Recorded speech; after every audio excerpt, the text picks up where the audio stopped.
Hold on a second. I'm going to make this sound. Okay. That is what they do. That's what they do. Why? In movies, you know, like the marker, the black and white thing. Oh, you did this. It's. Oh, I'm sorry. You've been on a movie set, though. Yeah, I said, I don't have one. It's called a clapper, and I don't have one. Wait, is it called a clapper? I think I just made that up. Hey, ready? That's what I've called it. It's not that. The lights don't go on and off, but it's like it's the sticky the wood thing. The wood thing. Oh, wood. Yes. Yeah, I thought it was sticky, like it was. No, like it's a stick. Wood. Yeah. Stick. No, you do that. Do you know why you use it? To make it. It just seems like a nice moment. Like on your mark, it said, go. A nice moment for who? Everybody's. It's a starting You don't line. clap it and then the scene starts. You don't? Action. You've been on him. Okay, so you do the clapper and you go like this. Okay, so you hold it and it's got the information. It tells you write on there what the scene is, like what the project is, what the scene is. It says who the DP is, who the director is. It's got all that information on there that the camera can see, so the editor can see it. And then the clap is for sound to be able to sync with picture. What? Because you have this loud spike, and so you can line that exactly up with the waveform. Nobody knows that. I think a lot of people know this. Nobody knows that. Well, so the sound wave lines up, and then the picture can line up right to that, and that's how you can sync it. You're a nerd.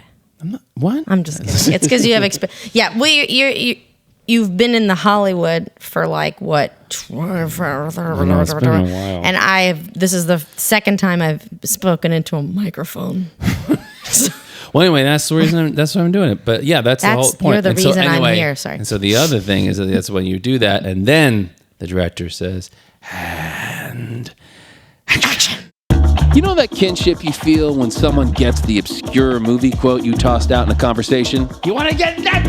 Oh, I love that part. Welcome to Such a Good One, a podcast where two siblings bond over their unabashed love for the movies they grew up on. I'm Josh Cook. And I'm Jessi Cook. Come digress with us. Well, first of all, who's reigning who in this conversation? I don't care. Well, hold on. What? You know what they need? What? This is a little bit like that weird Japanese game show. Okay. I lost it. Judgy. I lost it. Sure. It's gone.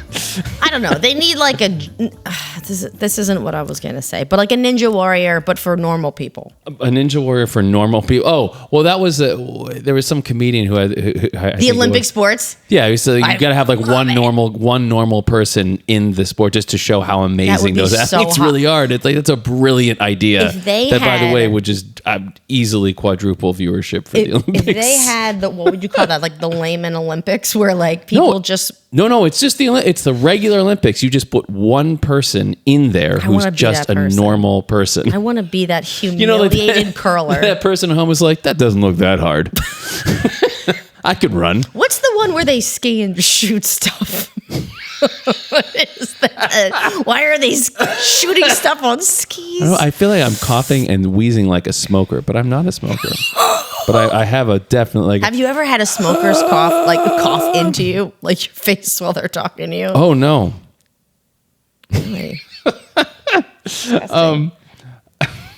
What is it though? It's not. What is it? Ski and shoot. It should be called ski and shoot. I don't. That sounds like a British, but it's a ski and shoot.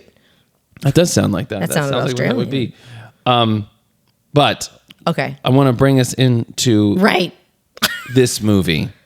Okay, and this is a very big movie for us. It's such a good one. In a lot of ways. In a lot of ways, though, this is a movie that like kind of made me interested in acting and kind of want to go and do all that. This is one of them.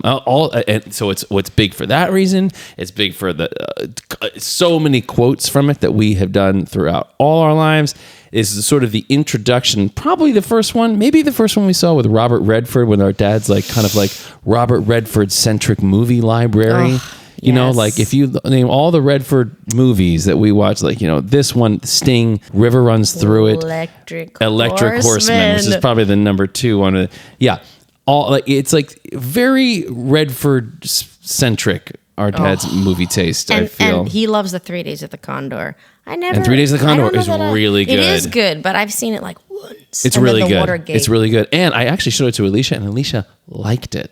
And that is rare. And she was like, that actress, Faye Dunaway, she's like, she's great. I'm like, yeah. Who doesn't love the Redford? It's great. The what? Who doesn't love the Redford? And you have a nephew named Redford, don't you? That's true. I do. I do have a middle name. Oh. No, he's not. Sorry. That's his first name. I was going to say you buried the lead on that one. All right. No, that's his first name. Sorry. But yes. So this movie was really important in our family and our sort of relationship and in talking about everything. And we actually watched it the other night, which I'm not sure we'll always do. I don't think we're always going to sit down and watch it. Because some of this stuff, some of this movie love is best served cold. But this one, we sat down with Alicia and John and my daughter, and we watched this thing. It is Barefoot in the Park, starring Robert Redford and Jane Fonda and other people whose names I'm blanking on right now, who were nominated for an Oscar, by the way. I'm going to get the name wrong if I say it. Yes. But... it is such an incredible movie. And as I think we're apt to do to kind of kick off our conversations, I like to find reviews for you and for you to kind of listen to. And, you know, sometimes it might be good, sometimes it might be bad. But there's no way that this is a bad one. You think it's bad? So there's no way it could be bad. I'm not sure how much of this I'm going to read, but I'm going to tell you this. It is from May 26th, 1967. Oh, it has to be good. From the New York Times. Has to be good. They even have, I love the New York Times app, they even have the page it was originally printed on here, so you can see it. And I'm not going to tell you his name, who wrote this yet. But I'm going to tell you who it is. I know, but... That's going to be embarrassing. No, you won't know who it is. Oh. All right, here we go. So this is the original New York Times review of Barefoot in the Park, the film, because it was a Broadway play first by Neil Simon, the legendary Neil Simon. It had run, I think, for 4 years before this came out. And guess who starred in the original Paul Browder role on Broadway? Was it Robert Redford? Robert Redford. It was Robert Redford, yes. right? Yes. I knew it. Trivia. All right, so I'm going to read probably a fair amount of this. If it's romantic farce you delight in, old-fashioned romantic farce loaded with incongruities and snappy verbal gags, then you should find the movie version of Barefoot in the Park to your taste. The same as something well over 1 million people have evidently found the stage play to their taste in the last 3 years. For there is plenty of obvious slapstick humor in this carelessly knocked-together film, based on Neil Simon's stage play, which came to the music hall yesterday. Plenty of gross exaggeration of the embarrassments of callow newlyweds. I'm going to stop you right there. I'm going to stop you right there. Yeah? You caught on to the vibe of this? And continuing on. Plenty of laughs at the goofs of a nitwit female and the comic cut-ups of a sozzled mother-in-law. There is also a lot of Mr. Simon's laboring of the not-so-funny gag of people finding it desperately exhausting to climb to an apartment of 5 flights or stairs. 6. Or 6. With a stoop. As the husband insists defiantly in counting the pair from the sidewalk to the stoop. There's a lot of folksy haw-hawing at a foreign-born bohemian Don Juan who lives incongruously in the attic, and a lot of nonsense about almost falling off the roof. Why are you doing this to me? But if you are a certain measure of plain intelligence and plausibility in what is presumed to be a takeout of what might happen to reckless newlyweds today, if you expect a wisp of logic in the makeup of comic characters, which is, after all makes them funny, instead of sheer gagging it up, then beware. And also beware if you're inclined to be slightly mature about sex or have a reasonable disposition to expect a degree of finished craftsmanship. Can you stop? That doesn't... So, initial reactions to this? Do you see, because I read this in particular because A, I like to torture you, and B, I almost did A, I like to torture you, 2, I like to blah, blah, blah, and D. Home Alone. Anyway, so anyway, But the other thing is this about this, the reason is that I think this speaks directly to like what we always talk about with these movies, whether the movies that we talk about in this podcast are considered good or bad in the film or whatever. You don't care because you love them. It doesn't matter. All right, go on. You look very angry. Go ahead. Give me your thoughts here. It's a poison. It's a toxin. This is the sort of thing I would rail against anyone.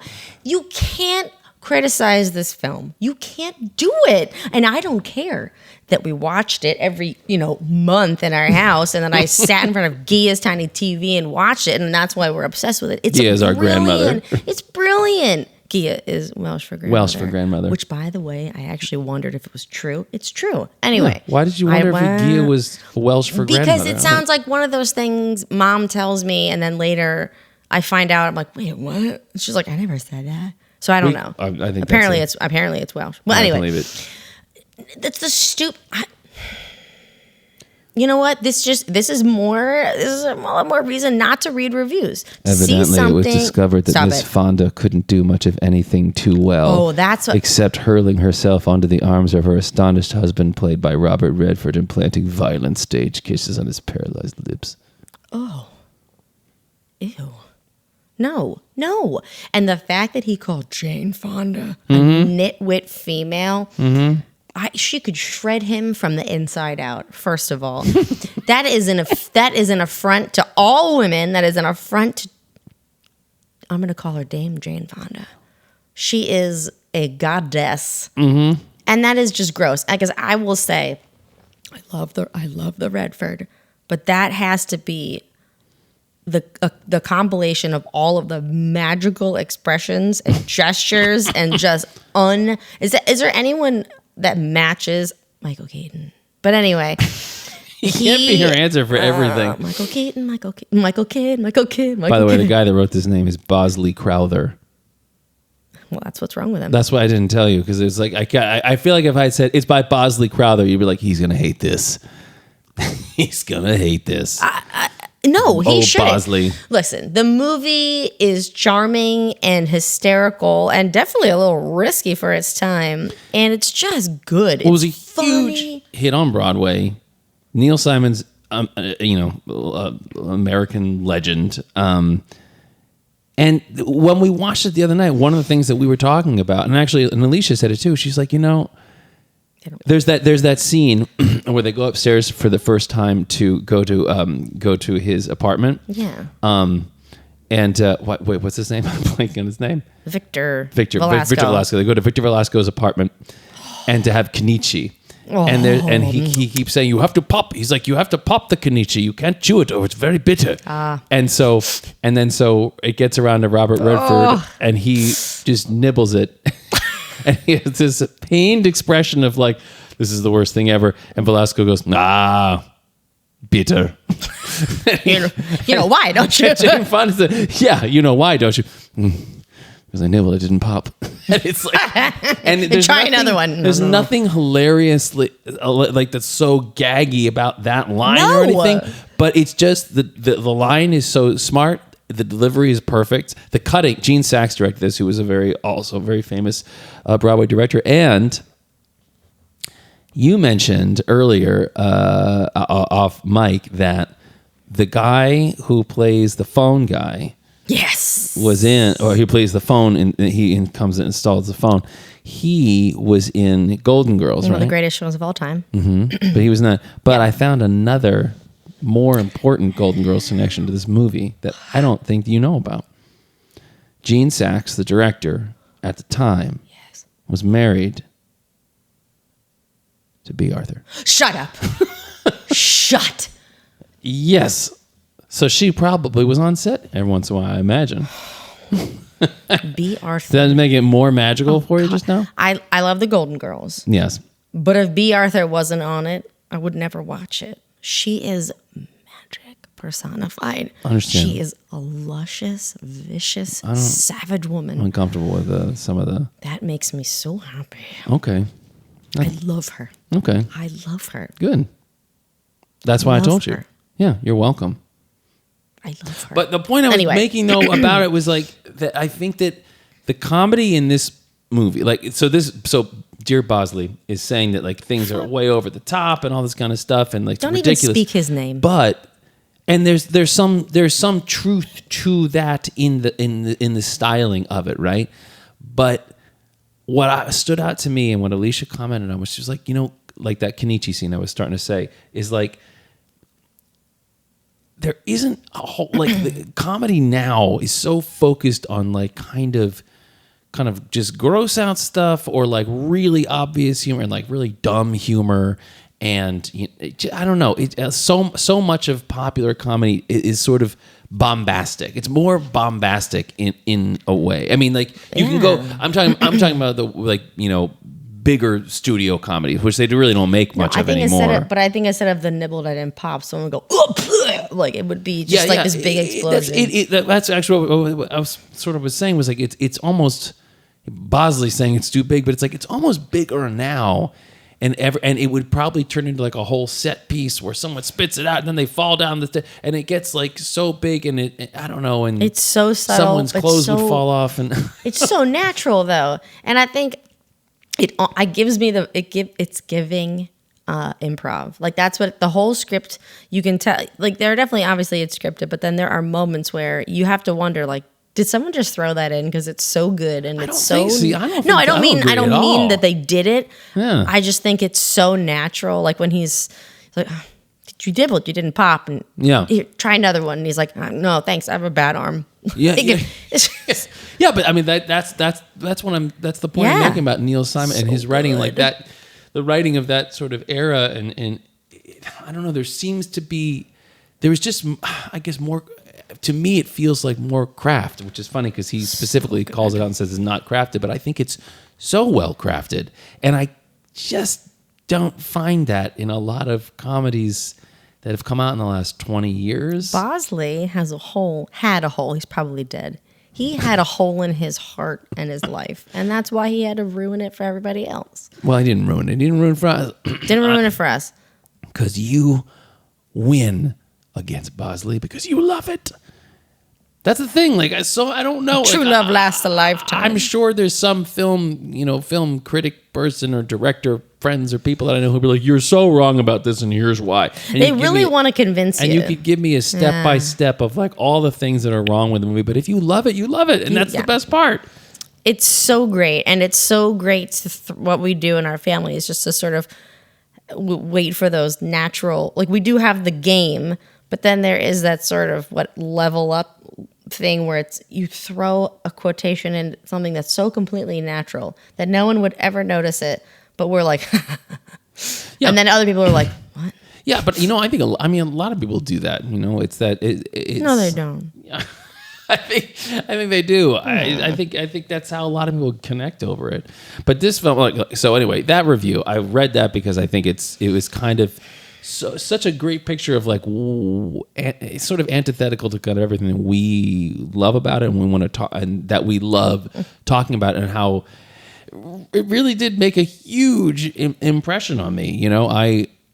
I think, and this is a kind of a weird thing to say because he's maybe one of the most famous stars ever, but I kind of feel like Robert Redford's like one of the most underrated actors out there. Is he underrated? I don't know. That's what I'm saying. But it might be weird. It's like, how could you say Robert Redford's underrated? But the thing is, he's never really been. I almost feel like he wants to be underrated. He's so private. I did read something about this that apparently, who knows if this is true because it was on IMDb. Who knows who puts this stuff up there? But it's kind of funny. I've heard similar stories about him in other ways where it's like he hated being in a suit and tie so much he apparently would like wear cowboy boots like around the set or something. I don't know if this is true, but I have heard other stories about like from crew that worked on like Horse Whisperer or something where like he would be actually on this too, he'd be late to set, like hours late to set, and then like and actually Jane Fonda had an interview where she was talking about this where he was like he would just show up like 3 hours late and he's always in a bad mood. I've actually, so when you have an odd mind like I do, okay, and you like practice weird conversations you'll never have with anyone, in all of my fantasies of meeting Robert Redford, he hates me in every scenario. Wait a minute, so are you, because what's weird is like I definitely will sometimes do that as well, like, and I talk out loud. Like Alicia's always like, do you hear voices like in your head? And I'm like, I hear my voice. I'm really concerned about you. But she's like, no, it's just like I hear my thoughts. Like I hear myself saying the thoughts, and I'm like, no, I just say them out loud. I can't do that. I don't have the brain capacity for that. To come out. I will just walk around being like, oh, okay, so I got to do that today. Oh, almost fell. Look out. No, I like turn a corner in the park. I'm like, I'm sorry, talking to myself. People are like, I hear you. I'm like, you really don't. I definitely will find myself, like you said, this is so embarrassing to admit, but I will find myself in conversations with people that I have not met, but I would like to meet. And all of a sudden, I never think like, oh, I'm going to start with a conversation with this person. Somewhere halfway through the conversation, I realize, oh, I'm actually having this conversation out loud to myself. Oh, yeah. I'm crazy, apparently. So, but you're saying, what I want to get back to was that you are saying in your imaginary conversation with Robert Redford, where you probably have a meet cute, I imagine. He's never liked me, not once. He's just always mad at you. Now, Michael Keaton, I feel like we would have like a drink. Like he'd be so great and yummy. Just a nice guy. And I think Robert Redford's very nice. I'm a huge fan, but I think he would smell the obsession. So I feel like I should tell the Michael Keaton story. I feel like I should tell it. Just right now. It's gonna be a repeat story. It's gonna come up a lot. I'm sure it will. But Michael, if you're listening. So early on, and when I started working, I was in LA. I don't remember. I must have been on something. I must have done one of the series I had done because I was invited to this party, and it was some premiere of some movie that Michael Keaton was in, and he hadn't really worked in, I think, in a long time. And then our mom was visiting, and she came to the party. And somehow we got introduced to Michael, and I just said, "Oh, hi, nice to meet you." I was trying to like keep it cool because he's Batman and among other things. But I said, and this is what 2000 Beetlejuice. This is probably 2004 or 5. I'm thinking, and so I said, was like, "Oh, hi, nice to meet you." And of course, our mom was like, "I have to tell you, your biggest fan." And she's shaking his hand, and he's kind of leaning forward in that way that Michael Keaton leans forward, so hot. And he's got his eyebrow. Okay, please, let's not have this conversation. I don't want his like those arched eyebrows. He's got it up. He's totally focused on mom, and she's like, "And I just your biggest fan is my daughter Jessi. She just loves you." And he, without missing a beat, goes, "Well, where is she?" In that very Michael Keaton way, and this kind of half look around, like, "Well, where is she?" Like in such like the most charming. And mom's like, "Ah!" Well, apparently he said, "She's my biggest fan. Why isn't she here?" Something like that. Yeah, but I remember him very clearly going, "Well, where is she?" And I love torturing that because every time. Because every time that comes up, it sounds like you're giving birth. It's so cute and funny to you guys. You have no idea how it feels. We should see her in the movies. Did I ever tell you that Alicia went to, I think, college with his son? Yes. I'm less concerned with his offspring, but yes. Okay. I'm just trying to find more connections to irritate you. That's all. You mean like when all of you met Jeff Goldblum and I was in the bathroom? Where was this? We saw the the pillow man. Damn it, the pajama man. I called him. Yeah, you said that before, and I keep telling you, pajama game is different. Pillow man. The pajama man sounds like a very different game. No, play. We saw Pillow Man. Yeah, and then he came out. Yeah. There's so many people that you've seen. Anyway, in all my conversations with Michael Keaton were good. Great. I did pick up. I crafted one scenario. What's that? If you've seen Westworld, it's kind of like there's just that big sprawling, rocky stuff, plains and such. Do you mean the desert? Yeah, and I'm just chilling there, just taking it in. And Robert, I think it's his land, and Robert Redford's like, "Hello," and I'm like, "Oh, hi." And anyway, I don't really engage him, and he's intrigued by me. But I can't go anywhere from there. Probably because you're trespassing in his desert. He never likes me. Well, again, you're trespassing. Paul Newman, I think, would like me. I think he would like me a lot. Jeff Goldblum likes everybody, I think. What are you talking about? I just don't think Robert Redford would care for me.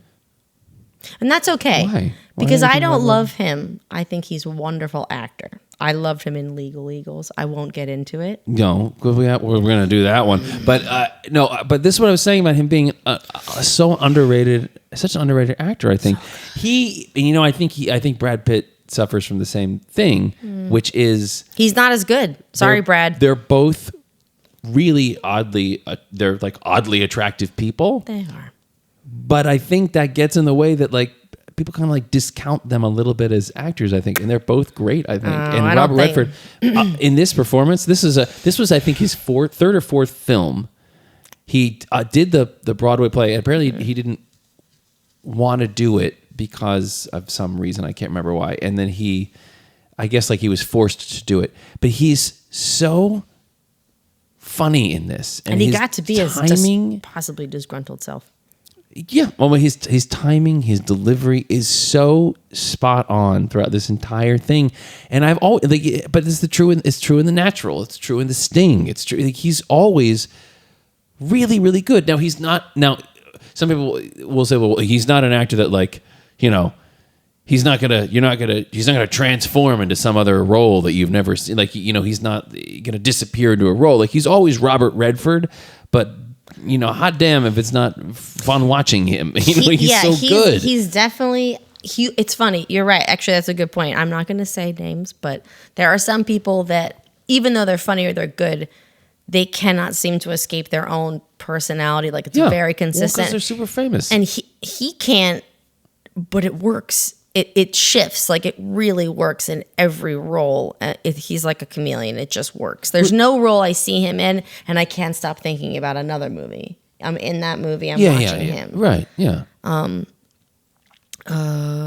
yeah, that's why I think he's sort of kind of always been underrated.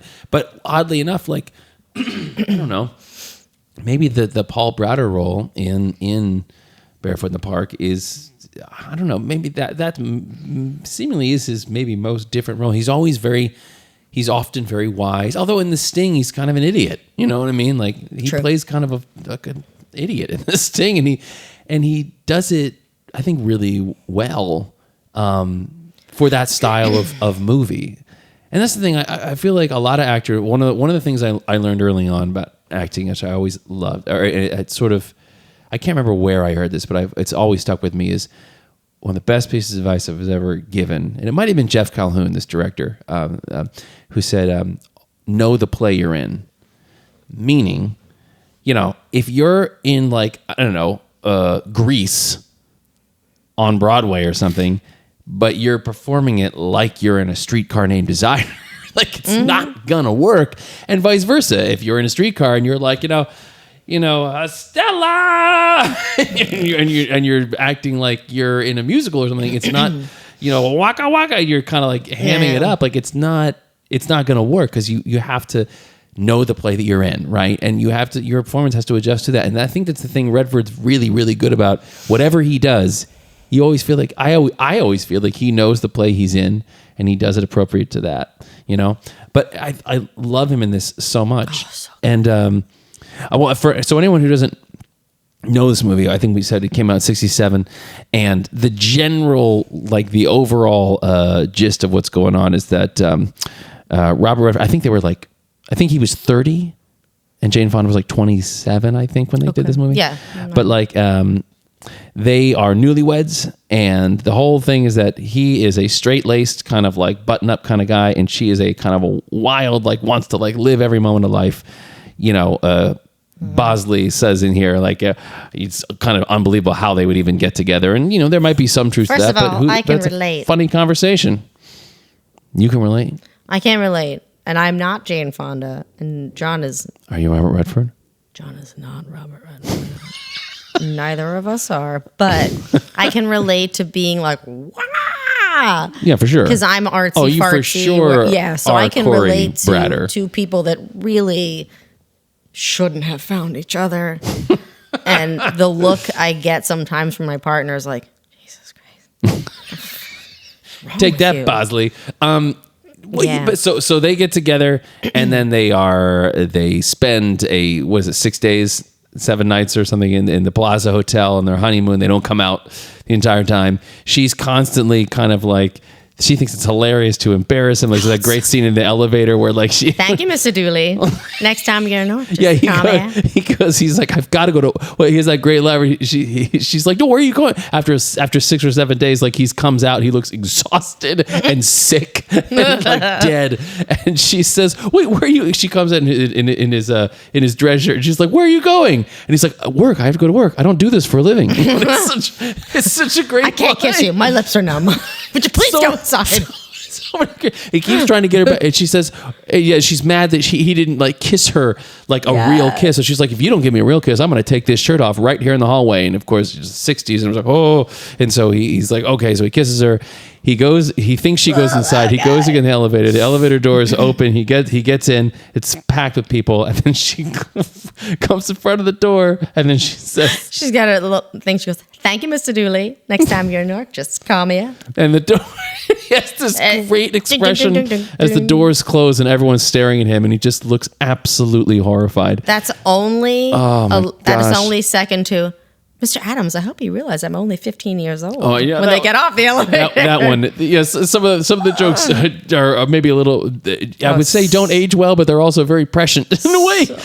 But like, yeah, they're getting out of the elevator when they first get to the Plaza Hotel, and that's what she says to him, and everyone's of course like, and he goes, "Why do you do that? What do you know?"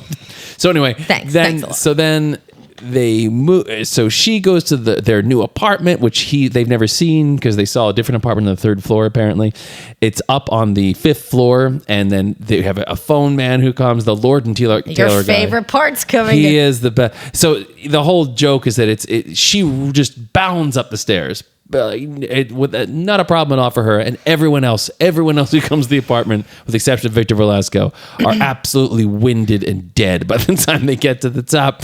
And so the telephone guy comes, and he's exhausted. The Lord and Taylor guy comes, who's this old guy. Bloomingdale's. Is that? Oh, no. She goes, Taylor. Bloomingdale's. Oh, Lord and Taylor. Lord and Taylor. She goes, oh, up here, top floor. And he looks up. This old guy just looks at this character actor. Just looks up all the way to the top, and he goes, oh my God. Gia, so our grandmother, we watched it like every time we saw her. And she used to talk like that. She sounds like that guy. She does sound like that. Like he'd be like, oh my God. Oh my God. And she used to go, when she would come in our house and she'd see our dog, she'd go, oh, hello, Tramper. Hello, Tramper. She just sounded like. Yeah, I guess you're right. She did sound like the Lord and Taylor delivery guy. Every time. So funny, that guy. And then, so everyone comes up. Everyone's exhausted. Eventually, Paul comes home from his first time seeing it. He's a lawyer. He's a new lawyer. He comes home. He hates the place. The mom comes, and she hates Corey's mom comes, who is much more like Paul. You would think it's Paul's mom. Ethel Merman? No, that's I Love Lucy, isn't it? Is that I Love Lucy? No, Mildred Netwick. Ethel Merman was Lucy's mom? In I Love Lucy? Is that what you just said? No. She was... What does she have to do with... No, I don't know. Wait, that's not... I know. Ethel Merman was like a Broadway star. Who's... she was in movies too. Who was in I Love Lucy? Obviously... Okay, whatever. Mildred Netwick. Yes, she's fabulous. And then... Oh, gosh, I'm blanking. Pill and a martini. Oh, gosh. Who cares? That's going to bother me now. But anyway. Her name's Ethel. So then everyone hates the apartment. Then they found out there's this guy, Victor Velasco, who they call the Bluebeard of 10th Street. Is that what it is? And he lives up in the attic, and so they discover this when they're asleep in the middle of the night, and this guy comes in the apartment, and he's trying to crawl through the window to get up to his apartment because the landlord's locked the door. And Paul's furious. The furniture hasn't been delivered. Corey picked this place. He's angry. Paul's angry because he doesn't want to, his whole world is spinning out of control, and he just wants order so he can have a case in court in the morning. He keeps saying that over and over and over again. But yeah, this guy comes in the apartment. He's totally nuts. Then Corey gets this amazing idea to set him up with her mom, and then they have this whole date where they go up there. At 2 o'clock in the morning. She calls her at 2 o'clock. Yeah. Wear something gay and frivolous at 2 o'clock in the morning. She was nominated for Best Supporting Actress for this role. She's Mildred amazing. Netwick. Yeah. And Charles Boyer is the actor for who plays Victor Velasco. His name's not Boyer? Or Boyer, I guess. Maybe that's I don't know. Maybe that's now pronounced. It's a thing. Oh. But anyway, so all this stuff. They go on this crazy night where they bring the mom up to the attic and they have Kenichi, as we were talking about before. Oh. And then he's like, we're going to go out to dinner. And they go out on the Staten Island ferry. And, Victor Velasco and Corey, they're like kindred spirits, like outside the freezing cold in February. Paul and the mom are like bundled up. They're going to some crazy Albanian restaurant called the Four Winds, which is like in a house. So good. And and they go in there and they have this crazy night and there's dancing and everything. Velasco! Yeah. And yeah. Velasco knows everybody in all, like he's the person that you kind of want to be. Yeah. Like I do. Like if you he's like my friend Zoe, but different. I don't know her. I mean, that was a really... She's a foodie. Terrible... Oh, so he's just a foodie. That's not really the same. It's really not. Does she live in an attic? Is she an old man who's foreign in some way? No, okay. It's a very nice house. That's very different. Forget it. Okay. But, yeah, they have this wild night. Paul's miserable. The mom is, like, exhausted. But Victor Velasco decides to walk the mom home. But then she slips and falls in the stoop, but Corey and Paul don't know that. Then Corey and Paul get this huge fight about the night. We're going to get into that, right? Yeah, we're good at all. We can stop and talk about all this, but I'm just trying to give the general sense. They get in this huge fight. Their marriage is going to fall apart, all this kind of stuff, and then eventually they have to save it because she wants him to be this like fun-loving guy, and that's not what he is. She calls him a fuddy-duddy, which I love. I thought he calls himself a fuddy-duddy. No, I think she calls him a fuddy-duddy. He's like, I'm not a fuddy-duddy. Stuffed shirt. Does he call himself that when he's drunk? Because he goes off. That old fuddy-duddy. He eventually goes off. Oh, you're probably right. Who's dependable? That old fuddy-duddy. He goes and gets drunk in Washington Square Park and walks barefoot in the park because that's something that a crazy person would do that he wouldn't do with her earlier, I guess.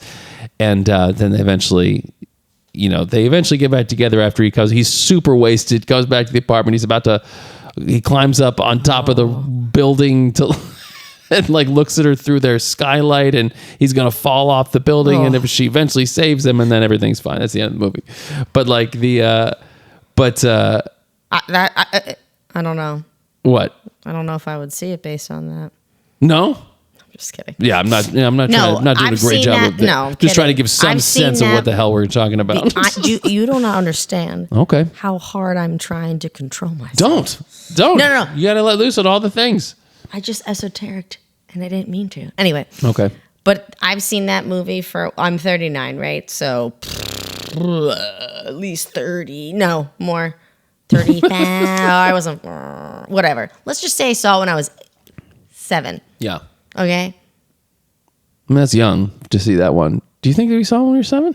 I was little. I don't know. I mean, because I think what's kind of cool is like, I think parents, especially in the 80s and 90s, were like, they don't know what's happening anyway. Just put it on. They lit their cigarettes. They moved. They didn't care. They were like, whatever. It's fine. As long as you're not getting kidnapped. I think that's really true. Like, we are so careful about things that Keelan sees, and I don't really know why, I guess. Because it's what? You think? Yeah, no, I know. I don't know. But I don't know. You've gotten better. Yeah, well. I'm scared. Well, she's gotten older. I'm scared of you. Why? Just kidding. Anyway, yeah, but I guess my very simple point was when he's on the roof, my stomach is in my throat, like, he's going to fall. He's going to fall. And I know he doesn't fall, but it's just horrible. And actually, that was the one time your daughter is very even-keeled. She watches, she's very observant. She takes everything in. She doesn't, you have no, I don't think anyone could watch a movie with you when you're laughing and not laugh, because your laugh is like a rallying cry. She's very different than you in that regard. No, she keeps it all in. But when he was on the roof, she was like, oh, really? Yeah. I didn't notice she that. She looked shocked. I swear I am shocked when she knows anything that's going on, because like she just doesn't react. I have no idea if she likes it or not until like the next day or the next week. She does. I think she takes it all in. She gave us the quiet 2 thumbs up after the movie. Yeah. There was a shift. Yeah. But initially it was the 2 thumbs up. But that's what makes me wonder about the movies we grew up on. Yeah. Is it's easy for us to be like, I loved it. And I have a very vivid memory of sitting on the ground at Gia's house, and it was the afternoon, And I asked her if we could watch Barefoot in the Park, and she did not have a VHS player. She did not have a VCR. So I guess it was just on. And I must have loved it. And I was young. I mean, I cannot place myself over 9 because I was not to be like, I wasn't as bratty. I was happy to be there. I wanted to watch it. You know what I mean? You hit me with a microphone.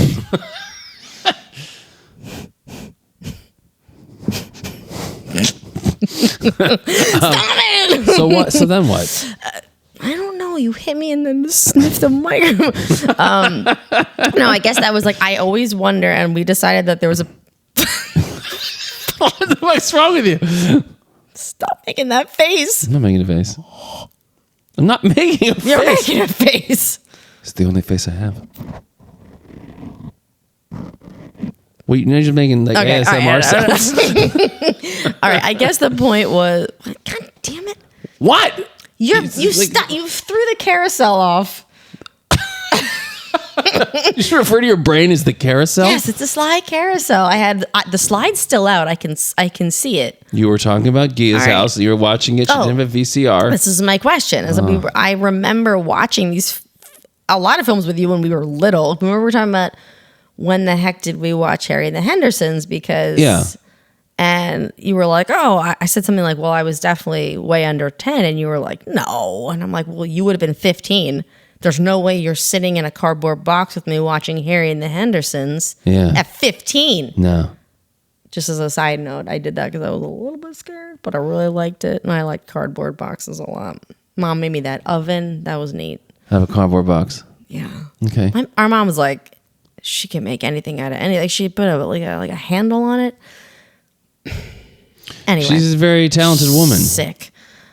We'll talk about Phantom of the Opera costumes later, but before that, I guess my point is... Maybe we should have that as the artwork for this show. When they were making Kissy Face in this movie on Sunday night, Saturday night, I was thinking, ew. And I was like... I was thinking it for Keelan. Oh, no. For Keelan, and she's like, whatever. No, she always... She loves the kids. She's always like... She has the biggest smile when people kiss her. She's been boy crazy since she was like 2. Gross. I watched it with mom and dad, and I was like, oh... I used to leave and go get a snack and watch from the doorway and then come back in. But I'm saying, like, we were young. I guess my point is, like, I don't feel like they ever made us watch something and we were like, that was dumb. Like, we loved it. Yeah. No, I think that's true. I don't remember any movie that we watched. And, maybe it's just like a thing... how things are now, where there's just so many things to see that you can have a choice. But back then it was, you rented it from the store. You pull that little tag at TLA. Yeah, you rented from the store. They bought it. It was on VHS, or you were lucky enough to tape it from the TV, which was like a whole thing. And there was some. It was funny. There are a few movies that we had watched that taped from TV that when I saw them later, I was like, "Oh my god!" I had no idea. How about like all this stuff that happened in these movies? I watched Harry and the Hendersons last week. I had never seen like huge sections of it. Yeah. How about when someone said to me something about a purple octopus or something in the Goonies? I was like, "Are you on drugs?" Well, that wasn't. What the heck is that? But that was edited out of the movie completely. Oh, I feel like I saw it or I had a dream about it. But no. But they have it on the DVD now, like or DVD now. on a DVD at some point they had like special features, and there was the deleted scene with the squid or whatever it is. All right, well just. But that was actually deleted from the movie. Fine. Good. But no, but there were many things that like when you taped off TV, like there are just whole entire sections that you missed, or like, oh my god, I don't know. You got it. And sometimes I used to remember the Michael J. Fox Pepsi commercial where he copies the Pepsi can and he's in the library and he gets the color copy and he rolls it up and he's like, tss. Oh, God. I remember that. So good. And the Indiana Jones when he comes out of the refrigerator, it's bubbling. You see the. He did that with a copy. Oh my god. Indiana Jones, what? Indiana Jones coming out of the refrigerator with that lady, and maybe they had beer. I'm not sure.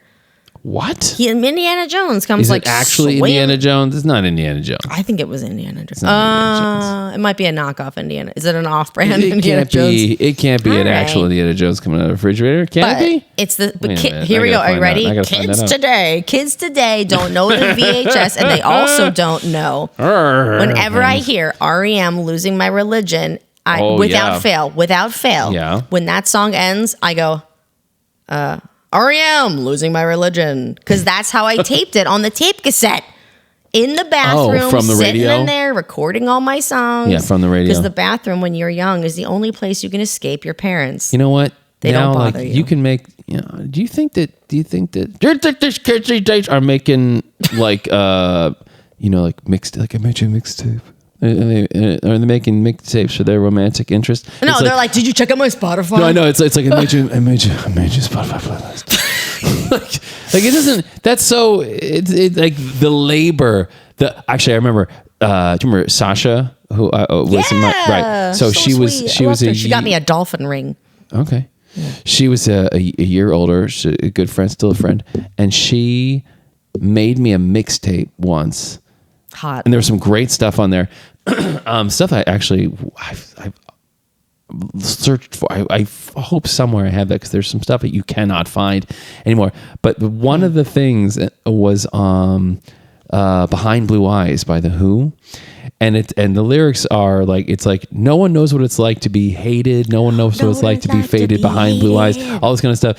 And it was like, and I remember I told her this years later, I was like, I thought that you put that on there because you were like trying to tell me something about myself. Like you're like, you're hated and or whatever. Like I thought there was. I can't remember exactly And what it was. Sasha would be like, "Oh my god!" But there was some message that I was like, "Were you trying to tell me something?" Because there was that, and there were several songs in there that were all kind of like pointing towards like me maybe not being a great person. Or whatever it was, and she was like, "Oh no, I just thought you kind of looked like Roger Daltrey," and I was like, "Oh, okay, this makes." Or she's like, "You have blue eyes." Well, anyway, I love John, but if he made me a mixtape, Yeah. I wouldn't even listen to it. I'd Well, set John it would on never, fire. He wouldn't make a mixtape, would he? He has the worst taste in music. We're not going to talk about that. We're talking about Barefoot in the Park. Yeah, I know. Way to rein it in, Eddie Izzard. This is all related. Is it Izzard? I don't know. I I always say Izzard, and I know it's Izzard, but it's, I don't know if it is. I think it is not, Eddie Izzard. It's not I Eddie. believe. It's not Eddie. Let's move on. What do you mean it's not Eddie? What is it? Well, now I want to know. I forget. Oh, that's why. I forget.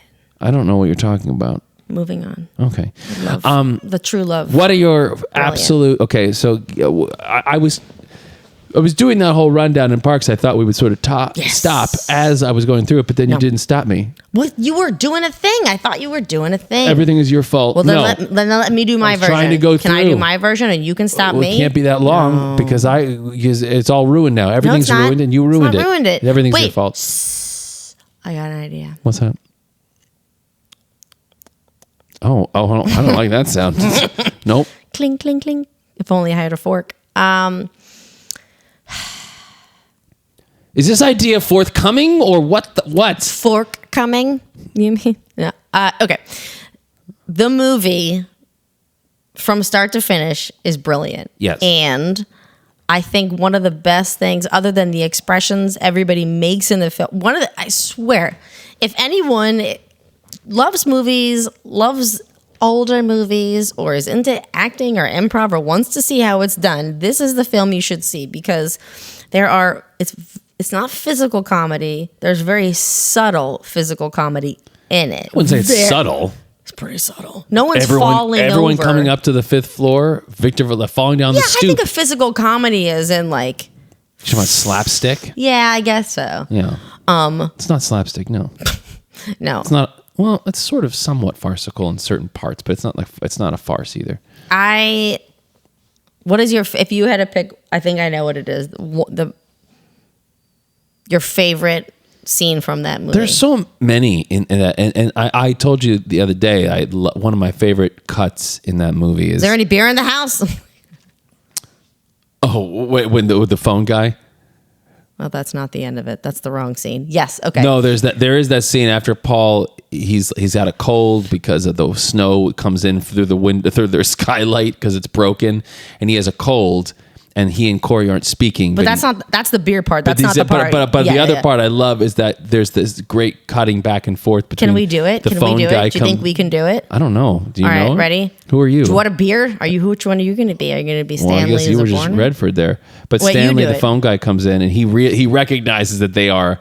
It is uncomfortable, so he's trying to get out of there as fast as he can. So Redford's sitting there and he looks at the phone guy and he says, "What are you Redford? Am I Redford? Well, you just started it."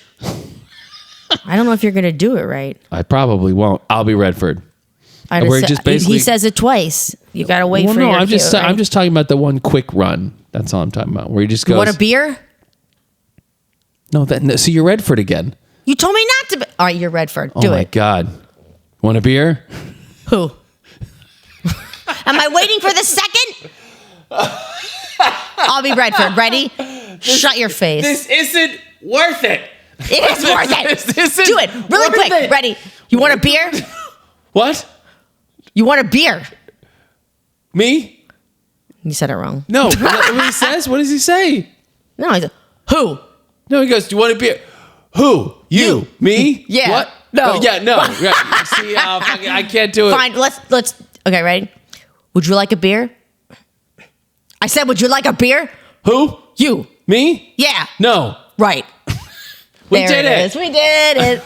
And then my favorite part wasn't worth was it. So they're not speaking. They're slamming things around. He's sitting on the couch looking sick as anything. And the guy's doing the phone. He's panicking. And Corey has made herself dinner. And she's made, I thought was very interesting, a cheeseburger without a bun. But one of the best parts is she goes to check the phone or use the phone, and she turns around and he's trying to eat a piece of her cheeseburger without her nose. And she goes, when are you leaving? What? What? Oh, it's so great. It's just so. The scene you were referring to though is Yes. like after they get back from the Albanian restaurant and that's fun. And Paul and the mother Mildred Networker are like on the couch exhausted, and she's just like she there's a callback to a joke earlier about this drink ouzo that they drank. Where Velasco says, you won't be able to make a fist for, what is it? 3 days. 3 days. Hey, and look at that. She's like, Jane Fonda's like, I can't, look at that. I can't make a fist. And then so the callback is Mildred Network's like, and I can't make a fist. You want to know something, Mom? Exhausted. My teeth feel soft. My teeth feel soft. That's a great line. And then it said, what is it she said? What does she say when he's like, no, man, you can't just pick up a fork and dig into a black salad. You gotta play with it. You gotta play with it. But anyway, all We're that's just not going used on. to that. Oh no, he says that. Whatever. They All when that's they go going on, and then they're going to leave, and they're leaving. Paul's still sitting on the couch, and Velasco looks back and he goes, "Good night, Paul." And it just cuts to Redford, and he just stares. He doesn't move. He's absolutely still, just staring at Velasco, and it cuts, and it's got to be about a beat and a half, and then it cuts back. It is such a fantastic cut. That actually reminds me. I meant to look this up. It's like he's just reaching angle. Like the look is just like. Yes, his look is absolutely perfect. And I meant to look this up and I forgot. So good. There is because I distracted. Surprise. Well, while you're looking that up, I want to say that you know what I think. You know what when I've wanted Kenichi forever. I've looked it up. I've Googled it. I don't know if it's real, but I've realized why I want it. I think the taste I'm imagining is escargot. What, It's Kenichi? bits of salted fish. Oh, something, Kenichi, yeah. And the onion butter is what he says, and it looks sounds amazing. Is it real? I don't think so. Kenichi? I don't think. Oh, we should look that up. I'm not sure. What I wanted to look up though is that one of the things that's so great. So Gene Saks directed. I think this might have been his first film. He was a big Broadway director and directed many other things. But something that's a pet peeve of mine is that no one ever gives credit to the editor the way that they should. Now, Gene Saks obviously has a lot to do with it in his direction, his timing, and stuff. But like performances are made in the editing room, and it's a well-known phrase, and people have asked me that in Q&A sometimes. They'll be like, all right, I hear performances made in the editing room, is that true? And my answer is yes. And it drives me crazy at award shows when actors get up there and they thank everybody and their mother, and They don't not... like editors? I don't think I can recall ever seeing an actor thank an editor, and they should. That should be like at least the number 2 person, if not the number 1 person. Because man, I'll tell you. So this guy's William A. Lyon, who directed. Man, he edited a ton of stuff from Here to Eternity, The Caine Mutiny, Picnic. Barefoot in the Park here. So many things, and just. The editing's so good and snapping this movie, and I just love it. It's so well done, and more people should thank editors because they are absolutely essential. And there is no good performance you've ever seen on film that didn't rely heavily on editing, guaranteed. Okay, you're welcome. That's a PSA. PSSA. What's kidding. PSSA? It's a joke. It's from the test. Never mind. I brought it full circle. Gross. If you do that, I'll do the cereal. I don't like your stupid joke. I don't like it. Don't do the chewing. You got a chewing problem. Don't do the chewing. Don't do the chewing. I don't like it. You don't do it. You chew. I don't like it. Yep. Listen, until you hear John eat Cinnamon Toast Crunch. Listen, I don't know why this isn't like I was trying to use a math term that I've forgotten now. But anyway, this isn't like something you can move on to someone else. Okay? Fine. If you chew badly, just because someone else does, doesn't mean it's okay for you. You got a problem with the chewing, and it's gonna haunt you. What's that called? There's a name for it. People that are really weird. I hate the chewing too. People that are weird? I don't know. People that don't like the chewing. I mean, I don't like chewing, but I'm not, mean. Oh. Wait. What? Wait. Yeah. What's your favorite scene? Oh. Favorite quotes. That's the favorite quotes in the movie. Go. Oh. Go. You're very nearly perfect. That's a rotten thing to say. Yeah. I love that. I love that. When they're in bed and it's freezing and they're all bundled up and she goes, "Paul, do you hate me?" Yes. Then say it. I love it. Then say it. I hate you. It's so perfect. The delivery is so perfect. It's so good. I love it all. I think he is. I'm sure you've seen actors play drunk, and you're like, it's not good. His drunk, Redford is. I love it. His drunk. I mean, look, I love. Watch yourself. I love him, and I love it. But like, it's a bit. Yeah, it's not the most amazing, but it is right for the film. That's my point. He knows the play he's in. She kicks him out. He goes and buys some grapes. I don't know.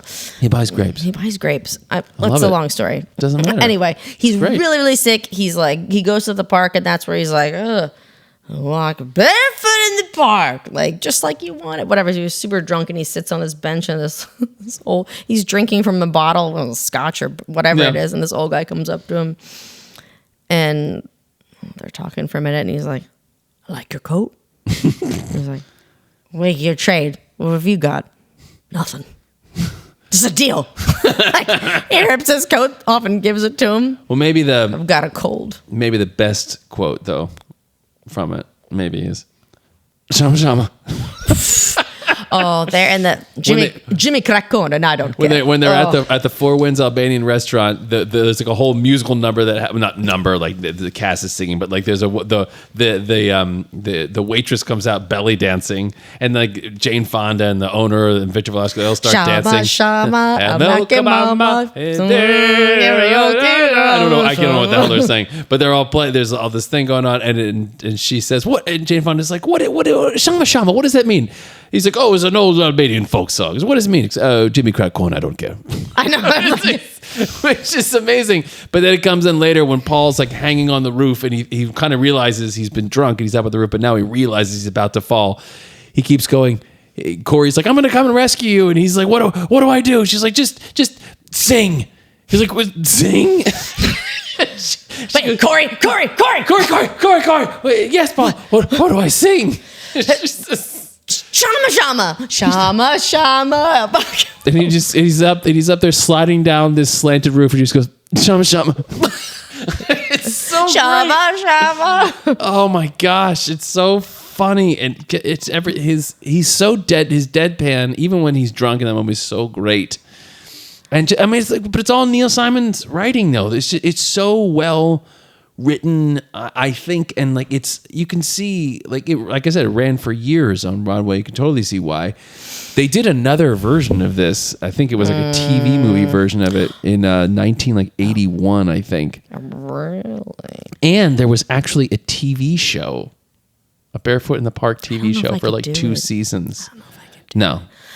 They had Barefoot in the Park at the Narberth Community. They were going to have auditions for Barefoot in the Park at the Narberth Community Theater before COVID. And I was like, I'm going to do it. Now is my time to shine. I was like, I have to. And I was trying to get my dander up to do it and then curved. And well, I said early on that this was one of the movies that like, I remember watching this movie, and you said about the way that I laugh, but like, I think I get that from Dad, because Dad would laugh at something and I would laugh because he was laughing. And I don't know, I must have adopted that somehow. He's as much more subtle. Or inherited it. But anyway, I remember like being so enamored with this movie and this performance, and it was, I think it might've been the first time that I was like, oh, you can like, those are jobs. Like that's acting. Yeah. Oh, that's interesting. And then like I ended up doing, plays in middle school, and then went to Walnut Street Theater and did some stuff there. And then, and I kind of went on the path from there. And Ranking. And Ranking's program. Oh, she's amazing. But, for another time, but yeah, like that, this was the first movie that I remember sort of like the inkling of like, oh, I can act or whatever. I mean, that's interesting. And so it kind of was insane when it came, like this was always an important movie to me. And then I ended up working on Grace and Frankie for a few episodes, which I never worked with Jane Fonda, but I met her on set once, and she was nice enough.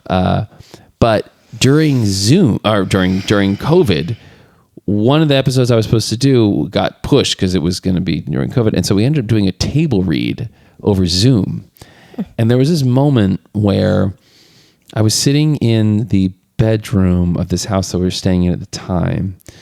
And I'm on Zoom, and on the screen in front of me is the whole cast, which is, June and Brooklyn, who are amazing, and Sam Waterston and Martin Sheen, Lily Tomlin. And then there's Jane Fonda. And there was this moment where I was, and also I have to say Tim Bagley, who is one of the funniest people on the planet, who is so wonderful. But all these people are on the screen in front of me as we're doing this Zoom table read. And Jane Fonda, I'm looking at Jane Fonda. She's sitting in some room in her house, and there's some random person in the background just reading a magazine, which was very strange. She had also these big sunglasses on. And I remember it occurred to me as I was doing my scenes with June and Brooklyn that I was like, I'm looking at Jane Fonda in her house to read this script. And then it occurred to me as I'm doing the scenes with June and Brooklyn that Jane Fonda possibly is looking at me reading these lines sitting in my house. And that was one of the trippiest like moments of like, I'm from this small town, and like, God. I can't believe that like Jane Fonda, who was like this woman I've watched and admired for so long, for primarily for Barefoot in the Park, and then also Electric Horseman, which is a whole other thing. But it's like, and also all the other obviously amazing things she's done. But I'm just like, it was so trippy and weird to have that moment of like, I can't believe that I'm, interfacing with her in this way, which is to say, not at all. We never really spoke or anything, but like, that was just really crazy. No, I know it's weird. And I think there is a difference between like worshiping celebrities and following them around and being obsessive, and like just not even the admiration. I think it's the idea of, and I think that's when, not Jane Fonda, when there is like something dramatic that happens in the life of a celebrity or someone really, really famous dies, you're just like, it's so earth shattering because like, no, you didn't know them and no, you didn't follow everything they did, but they were just this strange presence in your life. And Jane Fonda is, and I feel like a lot of people would be like not comfortable being on a pedestal, but it's not that. It's just she was so present in our eyes and ears and thought. She's just on Golden Pond too. That was another big one. I was thinking on Golden Pond. Clue. I mean, like 9 to 5. Did you say Clue? Clute. Oh, I never saw that. Okay. Donald Sutherland. Ouch. It's really good. Anyway, she's just. I can't even imagine what that. I would have. First of all, I would have been fired. Because I would have been like, unmute, Jane! Oh my God, Jane! Oh my God. And she's not here for it. I don't know if she would dislike me as much as Robert Redford would, but it would be I think she would not, she's not here for it. How have your Jane Fonda conversations gone? Does she dislike you as much as Robert Redford? She's just busy. She's just busy. I haven't had a conversation. I believe that. That's a busy Jane lady. Fonda. She does a lot of things. Yeah, I think so.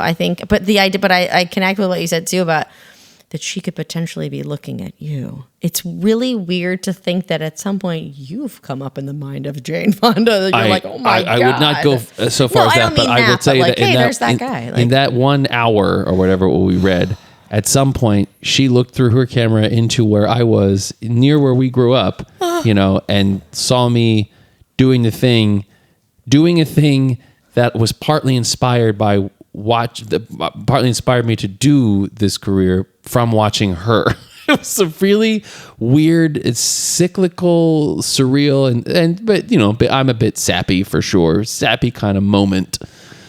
I know myself so well, so let me tell you just what would happen and how uncomfortable it would be. And I have a really good way of knowing this. 1, I'm very strange. 2, I had a moment during it in service. All right. Let me go back to that. Okay. We're back to in service. Right in front of the TV where we watch Barefoot in the Park, there's a poster of Barefoot in the Park. And that's true. If I was you and I had that table read, I would pull the chair over and be like, hi, sorry, I just want to say sorry about the poster back there. And then no one would react and I'd be like, dead inside. Just dead. Like my skeleton's just poking right through everything. But I have a way of just being super awkward. So the room was full of teachers the other day in service, and we were at the new school. And as much as I think it's interesting, and I'm all for student-centered learning, the whole school is like a big breath going, anything for you children. Like it's just, it is like it's a children's wonderland, which is great. But anyway, it's cool. It's just like. What does this have to do with Jane Fonda? You'll get there. Okay, so will I? The chairs, all of the chairs are like cushioned and they move and they're rolling. And I was I'm gonna move this back. I was on one of the chairs and we were just starting to get gathered. The supervisor was like, "All right, everybody," and it rolled back and I went, "Whoa!" And I was like, "Check it out, everyone!" And everyone's like, "Ha ha ha!" like laughing. And the new person was like. And when everyone's like, I am so-and-so from this school and I teach this. I'm so-and-so from that school and I teach this. And it got to me and I was like, hi, I'm Jessi Cook. I'm at this school and I teach 5th and 6th grade. Really sorry about the chair. And she was like, she just like looked at me and I looked at her and I was like, well, we're done. And it was like that. Oh, so Jane Fonda would have been like, that way because you would have. And then she would have like messaged quietly like, she's done. Fire her. She's done. By the way, there are definitely people I've worked with that's the leads of shows that like I have heard from other crew that's like, oh yeah, like that person, if they don't like him, they'll kind of they'll be like they'll make that cut in the throat thing, and then the people get fired. People are immune to my trap. And that's Martin not Sheen, Jane Fonda that I'm aware of. I don't know. Martin Sheen from The West Wing. But let's go back. We'll go back. We're gonna go back. Well. Something I wanted to mention, though, I forgot about this. I looked this other thing up. There was something from this year that Collider wrote about, talking about how good the movie is. What? Really? Yeah. I mean, they should. Yes, but what's interesting, the reason I'm bringing this up because it goes back to what we were talking about comedy and like how the comedy of it, like you just I don't see comedy like that anymore. You know what I mean? Like the writing. It's true. But what's interesting is that they say here it successfully adapts a play into the film by keeping the focus on the dialogue and the core relationship rather than expanding the setting. And they're saying a lot of plays, they expand the setting. And that's true. And it's true. They kept it true to that. I didn't think about that. Like, it says the limited setting of New York apartment allows the audience to witness the changes in Corey and Paul's marriage in real time without distractions, which is fine. But they keep referencing the sharp dialogue, and I should have thought of it. I forgot I had seen this. I should have thought of this earlier. But one of the things that's really great about that is like I do think that sharp dialogue is missing a lot of the times, at least in bigger movies these days. I think for comedies, But then again, as I said, they're not really making big comedies anymore. So I think the focus then was on the work, and now the focus is on the audience. Like, let's do something that's really going to make them laugh instead of like, this is great writing. Like, I just... honestly, who knows? It could be. There's so many... These back in those days, it's like the people that ran the studios were in the business of making movies, and now the people that run the studios are like Amazon, and like it's more bottom line. It's corporate at Wall Street kind of thing. Like, and it's more about profits, and like your studio heads, oftentimes, or the people they're answering to, aren't.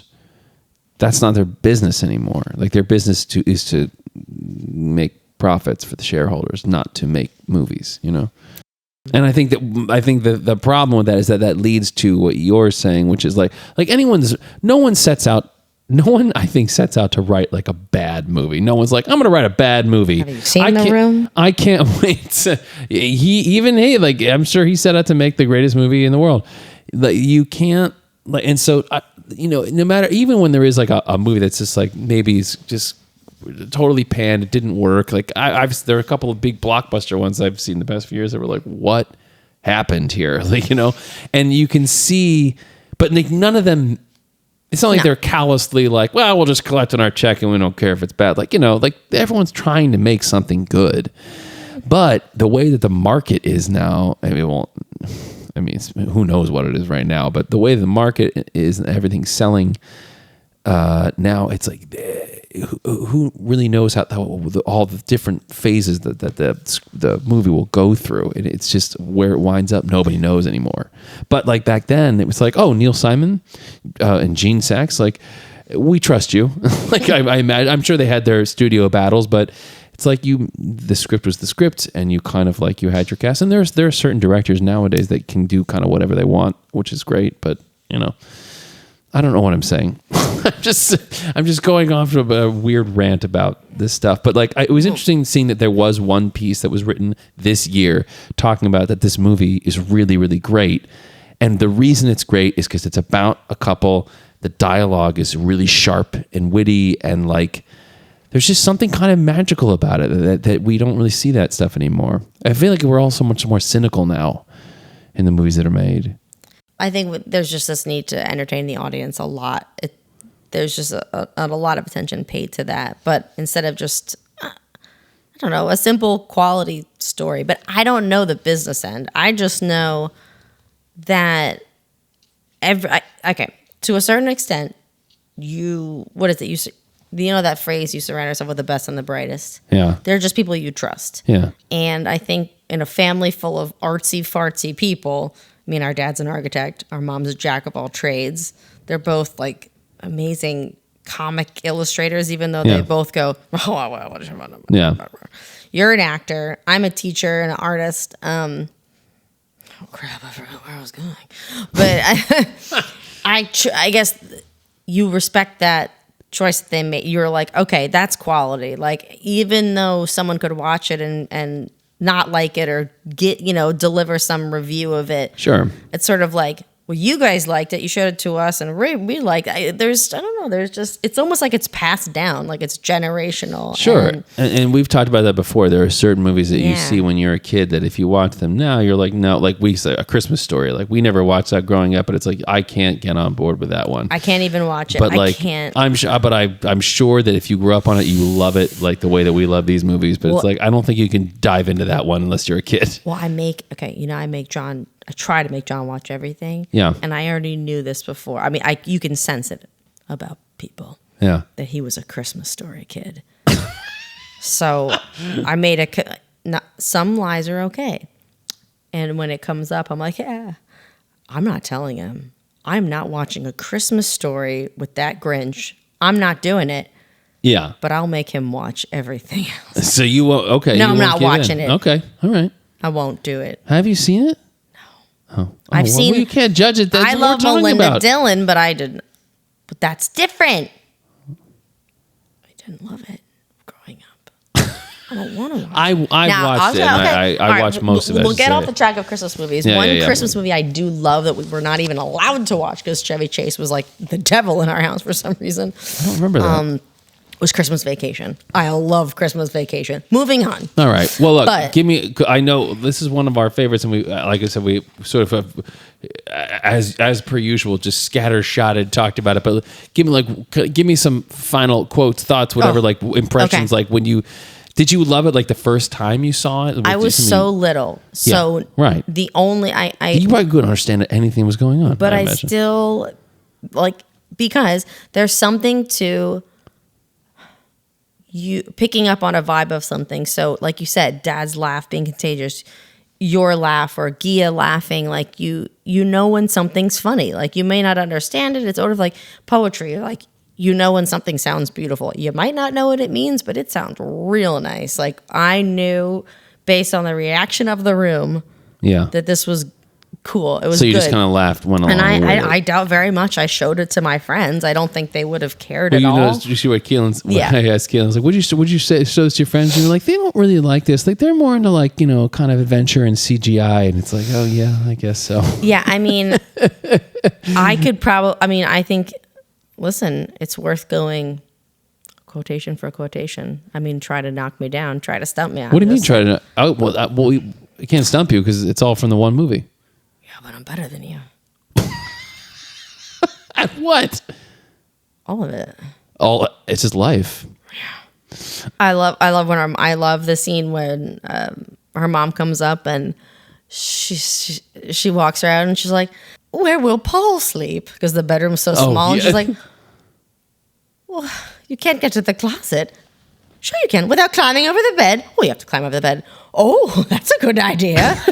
And you can just hang your clothes from the pipe. She was so good. I think she was in the Very original. cozy. I think she was in the original Broadway show Really? too. I think my the two of God. them were. I believe. I actually, what I really do love is they seem, especially because they're similar, and that whole like the bathroom, no bathtub.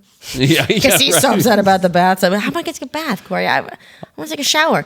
You'll lie in the shower and hang your feet over the sink. Like, do you feel a draft? Oh, I didn't say draft. I said a brisk northeasterly wind. Like, but like he and the mother are so alike, and Yeah. I think if you've had an in-law and you have in-laws, and What's that thing? You marry your marry your yes, parent. and I they guess. are. Although I don't think I've done that. I think that you can. I swear to God, you can see how they got close. I swear, if this was a real family, they were getting closer in that moment when yeah. they sat on the couch and she's like, "I can't make a fist."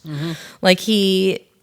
Well, when Dragging your mother out there for a bowl of sheep dip. yeah, that's the big fight. That's the whole. Yeah. That's how the fight starts. Is he's mad? Yes. He's mad at her for putting her mother. Yeah. And notice throughout the movie he calls her mother, He does. He calls her mom. He calls her mother. which maybe is a thing of that time, but also I think it's very telling. No, I mean, character-wise. Dad called Gia mom. Did he? He did. He called Gia mom. Oh, Hey, mom. I don't Always. call my mother-in-law mom. What do you call her, Cynthia? Yeah, Should I say that? Lady. that's what I said. But that's what I'm saying. I think that was a more normal of that time. I think But it's like also telling for that character. and I also think it's that idea of like you marry your parents too. So it's Right. I can fully feel that when John and mom are talking about.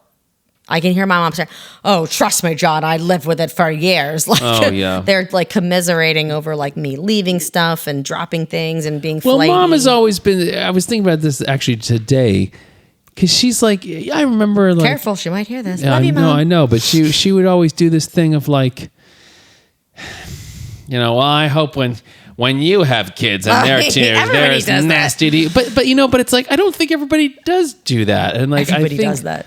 I don't know. Like, it's like, that's a weird thing to think, I think about, my daughter going and me being like, well, I hope one day you have a kid who's miserable to you so you can, I was like, I would never say you weren't, I don't know that you're what I put mom through though. I was very unique. Oh no! You were remember we had were a little we had stormy. remember my senior year Yes, of high I school. do. Like she still Speaking of brings Sasha. that up. That wasn't Sasha. No, but who was it? Where you wandered off at the after oh my party? gosh, Wasn't that that's Sasha? true. No, Yeah. that was, you're conflating different things. Conflating. Yes, but there's there was one time where Sasha came up. We just went for like a walk in the woods. We were gone for like a long called the time. police, or Like, she almost she called I think her parents and the police. We were like gone for like an hour or two or something. What are you doing? Our mom's she means well, but she's very high strung. And she's Protective. Very protective. She's gonna kill you. Although confused about, and this is the 80s free range parenting thing where like in the summer, for sure, we grew up, there was like 100 acres of woods behind our house that was Winnie not the Pooh. ours. It's Winnie the Pooh. Yeah, it was very much not ours. It was just left to conservancy. And at that time, now it's like a park and people walk up there with their dogs. But at that time, like there was nobody there. And I would for sure in the summer regularly be like at 9 a.m, be like, all right, I'm going to go out in the woods. And she'd I be went like, with you. And she'd be like, all right, dinner's at 5. Well, that's the funny all thing. Like, day. there was a shift that happened, and I think it's called when the police then. I think it's when we traumatized her. But like I forget the details. Like you and I were like the boxcar children. We like went into the woods in the morning and didn't come back until like whenever. I know. She would say, come back at 5. Or I'd be like, I'm riding my bike up to Gladwin. She'd be like, be back at 5. And it's like 10 in the morning. She let me ride my bike to school. No idea what we were doing. And I was like, Mom, did you follow me? She was like, no. I'm like, she got more anxious as time went on. Because we got weirder. Do you just want me to give you a minute to quote as much as you possibly can? Yeah. I'm actually going to time you. All right. Oh God, this is going to be hard. Okay, get ready. I'm Okay, gonna ready? give you 1 minute to do as many quotes and get it all out of your system. These are ready? your maybe this is your regular final thought situation. Okay, here we go. I'm going to stopwatch you. No, I'm going to set an alarm. I'm going to actually set a timer. Ready? Okay. Set. Go. We just got married. They just got married. Will Mrs. Bratter be staying with you? My mother? Oh, Mrs. Bratter. Yes, Mrs. Bratter. We're staying 6 days and nights. You're just going to go chronologically through the movie? I'm trying to. We already did the thing. Shit. I didn't want him to get rid of the furniture to arrive. How long have we been married? 2 weeks. Don't worry. He won't notice the place is empty till June. They're going to the stairs. Little guys pop out and he goes, there's 6 flights. Did you know there's 6 flights?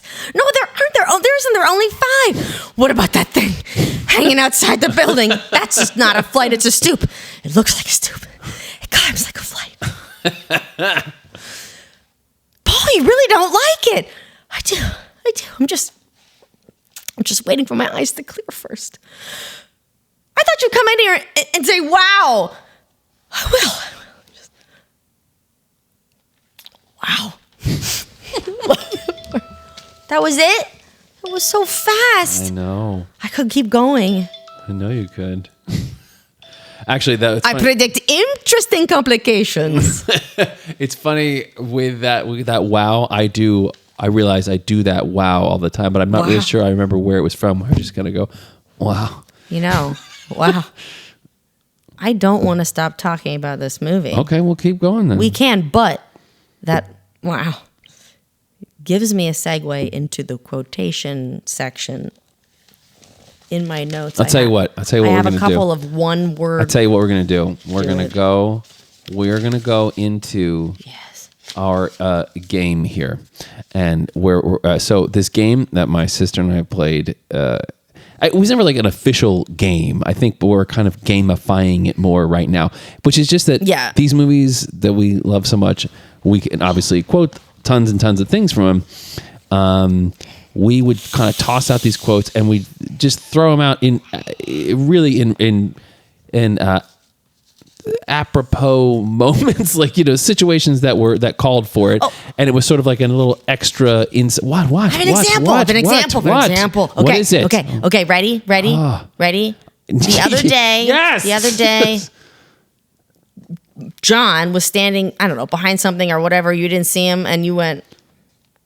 Oh, I said, "Oh, John, I forgot you were there."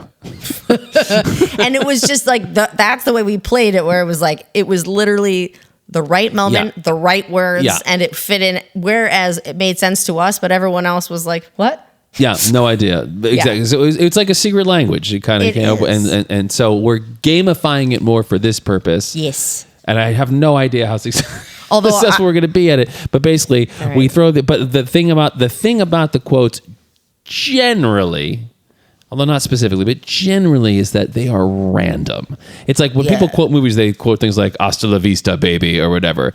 We're going to need a bigger boat. But we're going to need a bigger boat. Very famous quotes. Ours are always real random, like not always, but often really random, and maybe mostly could even have to do with tonally how it is said by some random character in the movie. So we're gonna do it where each of us. Wait! I have another example. What? Oh my God! What? We're gonna need a bigger boat, and then the other day I was like, I Kevin yeah, which was also from Jaws, and you were like, oh yeah, yeah, right, exactly. So, but for this, we each have brought 3 quotes. Well, I brought 3 pages. I'm sure you did. I need more. But anyway, so we'll do 3. Okay. Each of us does 3. We'll do them in rounds. And so what we're going to have to do is this. When we say it, first of all, you just say it straight out. And then if we can't get it, then you can say it like it's said in the movie. Can I do my extra 1 words? Or should I save them? What do you mean your extra 1 words? I have quotations, but then I have the 1 word, which was the wow. Like I have... Oh. I'll do my... Well, I think those are... You go first. Those are just quotes. Yeah, you're never going to get this one without the sound. Okay, go first. I may not. Yeah, because mine... And by the way, some of these are going to be easy, some of them won't be. My leg hurts. Let's see. Okay. I'm going to start with an easy one. Like a really easy one. All right? Just to get it... Okay, so...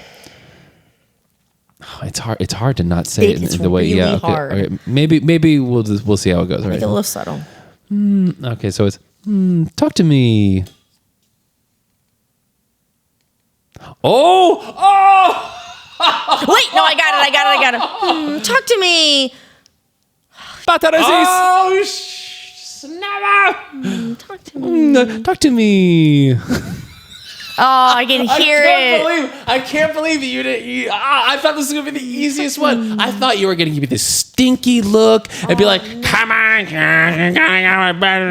Talk to me. Oh, I can hear it. Talk to me.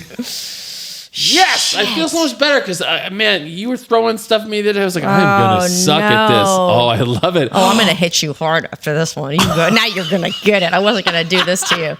But this talk to me. Oh, I can hear it. Yes.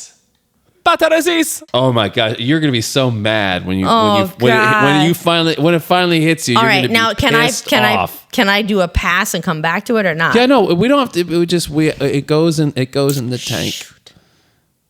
Talk to me. Oh, damn it! Oh gosh, I feel so good about myself at the moment. Because I know you're usually better at this, so we'll see. And like I said, talk to me. This is it almost sounded like always, but it's not that. No. This is no. This is hard to talk about. That's what I was thinking. Yeah, right. No. It's not that though. Again, in this game form, it's harder because it's not just, off the cuff and fits in. So it's harder this way. All right. You give me one. Because, when you stop thinking about it, you're going to get it. Here's the other thing. All right. We'll get. Oh, hi, Lindsay. Oh, hi, Lindsay. You even gave me a name. I know. Oh, hi, Lindsay. I hear it too, but it's vague. Yeah, it's vague. Asshole. Oh, hi, Lindsay. Is it someone on the phone? Oh, talk to me. Passport. Yes. Talk to me. Mary McDonald is sneakers. No, Oh no! Yep. Talk to me. She pulls him back to the table. Yes. Talk to me. I was so. Oh my god! When I worked with. Are you ready for the dim sum bar? He played Tobolowsky played my dad in one of the series that I did, and it was primarily just for that movie. There was like, hello. I love Nice to meet you. Are you So ready for the excited. dim sum bar?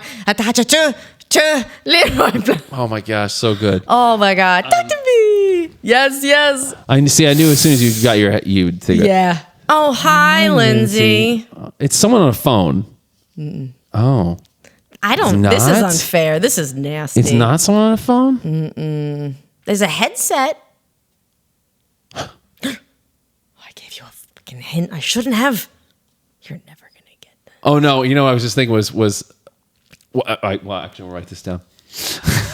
It's not gonna write this one down. I'm not gonna burn because we burn too many of these. No, but they're so good. I have. No, but we can't. We gotta save them for the game.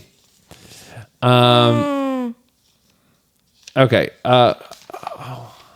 I don't even know if you know this one that much. I watch it all the it's time. a real dim.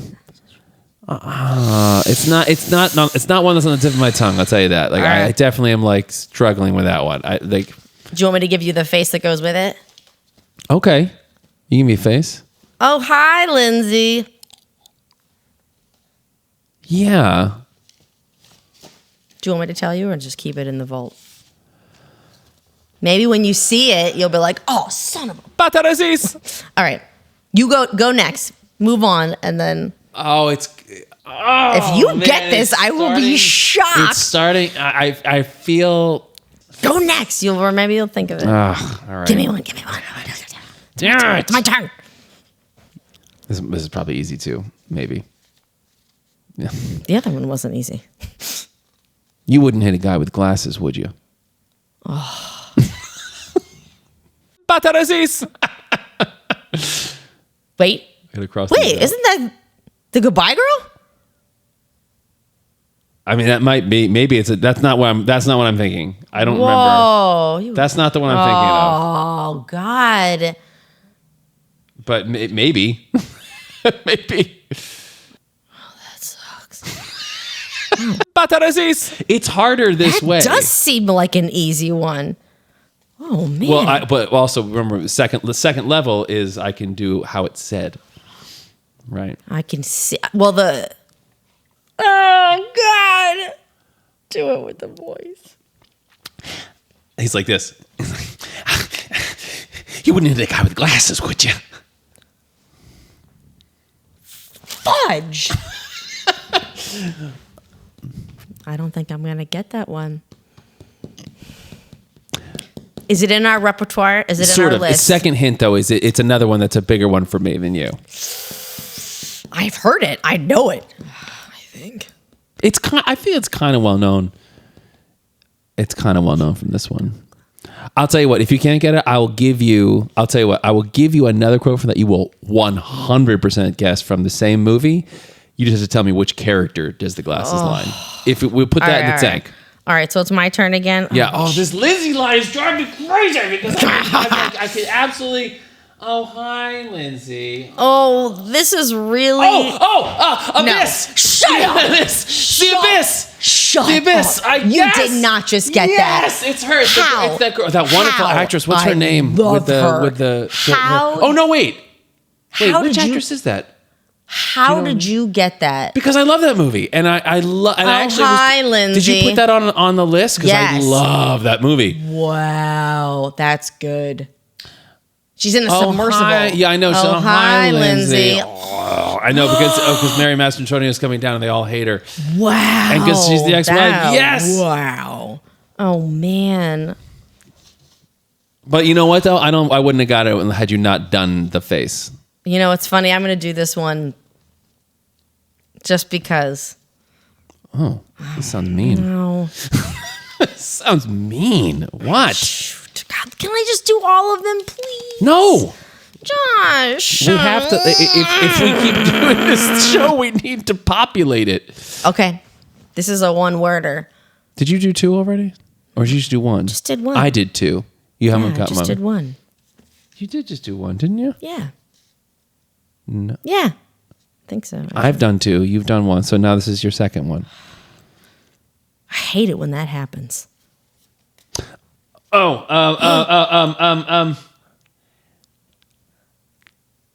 oh, damn it!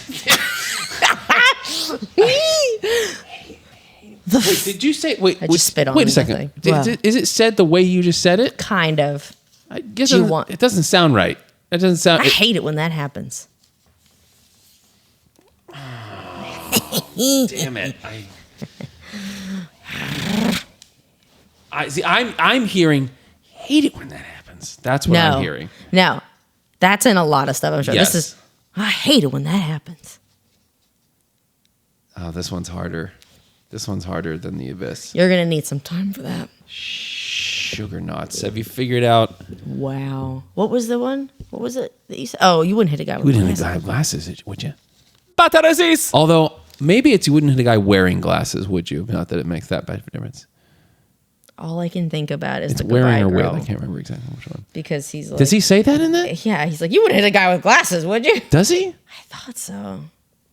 Maybe not. I don't remember that. I want to punch your stupid face in. That's what he says. I hate it. How is it again? What's the cadence? I hate it when that happens.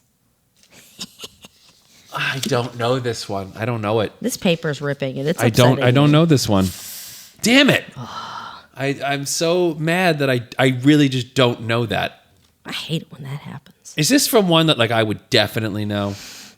I think so, but All right. So you've done 2. I've done 2. We're both stumped on number 2. So I'm going to give you the third one. can I do 4? Which act? No, this isn't. This is one. This is probably another easy one. Oh. Truthfully, I can't do it the way it's. That's not fair though. Oh, I thought that was it. No, I can't do it the way it's said because it's so obvious when you Okay. do it in the cadence. All right, So all I'm just gonna try to vaguely approximate it without being so obvious. Oh my God. You'll get it instantly when I do the right cadence. Oh my God. That's not it. Emphasis on the O. Oh, No, actually, it's all evened. Oh my. Goonies. Yes. Oh my God. Yeah. See, I do. No, that was the good. The moment you go like, Oh my God. with the jewels. Yeah. Oh my God. Oh. I knew that was going to be too easy, Yeah. but whatever. Oh God, I don't know which ones I want to do. We're going to right, eventually do them all. Try and think of it that way. Okay. Eventually we will do them all. May I have a compromise? What? If I give you one that's too easy and you get it right away, can I do another one? No. Please. All right, fine. Damn it, I can't do that either. Do you need the hint for the other one? What was it? Wouldn't hit a guy with glasses. Actually, Is it from Splash? I'll give you another quote from the same character. This feels like a cheat. It is a cheat. No. Well, it's not a cheat. It's just we're helping each other. Can't feel good about But it. I'll give you this one, and you give me another hint for the one I can't get. Oh, okay. So here's your hint. This might be easy. Never rub another man's rhubarb. Oh, shite. That one should be pretty easy. I don't think I know this. You do. Never rub another man's rhubarb? I don't think so. I can give you the ultimate one that you will No. absolutely get. Never rub another man's rhubarb? I don't know. All right, here's the one that you're going to get instantly. And you'll know what the movie is. And I'm but- going to get mad. But you got to tell me what the character is. Who says it's not the character that says what the ones I've given you. Wait. I think- Wait! Is it Batman? Yes. I You didn't know it. No, but you didn't get to the giveaway. Well, the giveaway was, you want to get nuts? Come on. Let's get nuts. Oh, I love that part. Oh, Yeah. wanna get So nuts? it's the Joker. Let's get The nuts. Joker at the end of the bell tower. Oh, I love it. You wouldn't have a guy with glasses, would you? I love Michael Keaton. Yes. I've heard. All right. I hate it when that happens. She's got an accent, a little bit of an. I guess, obviously. It's not Holly Hunter, is it? I know why you're saying that. Yeah. She reminds me of Holly Hunter in that era. Hate when that happens. Do you want like a scenario? Like she also says, okay, I'll give you another quote from her. Yeah. Same character? Same character. And same movie. Yeah. If you really feel like you should do this, then you should do it. I mean, I don't know this one, but I want to say like, is this is a rom-com? No? No, not a rom-com. Oof. If you really feel like, I'll give you one. It's undeniable, but if you really feel like you, feel like you should do this, then you should then do you this. should do it. Damn it! Oh, I suck. This is a really hard one. No, but that one sounds like one I should know. They are on their way somewhere. Oh, I hate when that happens. They're on their way somewhere. This is not a rom-com? It's not it's not a rom-com. All right, last one. All right, Bueller, you want to step outside? Did you say Bueller? I don't know the name. Bueller. I forget what it is. Well, because one would have to say Ferris Bueller then. But no, that's it's not what this Bueller. is. No. Step outside, you Nazi cow. Oh, my God. It's Amy Madigan. Amy Madigan. In Field of Dreams. That's a really mean one. No, it's not. I hate it when that happens. Is that also at the meeting, the town meeting? No, it's the voice. Like she's like, did he say why? And he's like, no. I hate it when that happens. Yes, no, you're totally right. She is very Holly Hunterish in that era. She is, definitely. Step outside, you Nazi cow. Of course. Oh my God. Well, and of course, but who's the woman? And she's in Sneakers. Yes. All I know is she's also in the Golden Girls. Is she? Let's do what we did in Mexico City. Let me see. Yeah, the only exception to this that other things we can toss out are things that are just like so violently obvious that like it's not even a challenge for us. Like, let me see, or things like that. Like we can quote those things. Okay. But you get to do another one. Was that my third one? No, I get to do another one. You get to do one more because I sucked. You got my 3.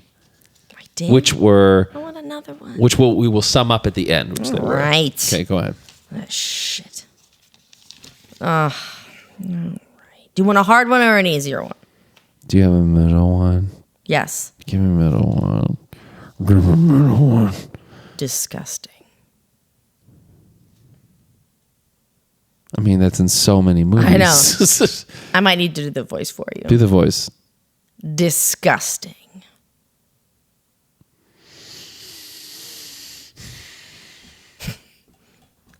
Disgusting.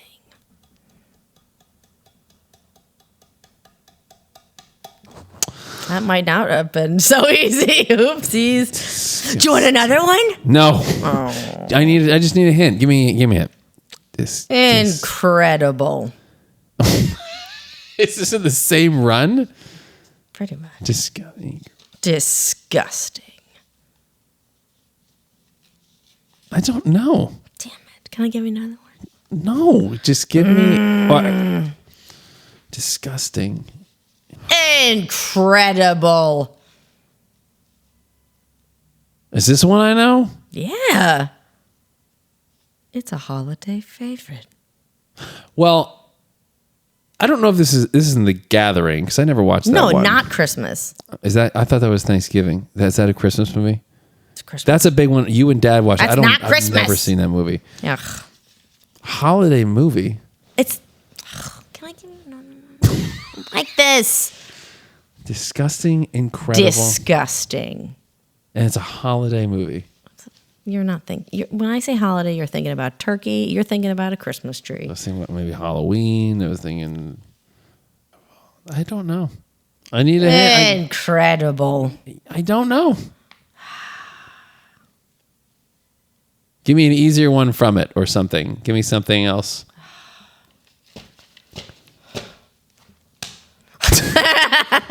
That's the problem with a podcast. You can't see the physical. Harry, she's doing Harry. Harry, that is when Harry gets. This is gonna sting a little bit. All right. Incredible. We're free and he hasn't even left yet. Okay, if you don't know that, you don't know this movie. We're free and he hasn't even left yet. We're free and he hasn't even left yet. And it's, I don't know if I know this movie. We're free and he hasn't even left yet. Should I tell you? Incredible. We're free and he hasn't even. Oh, your voice is piercing. I don't know this movie. You want me to tell you?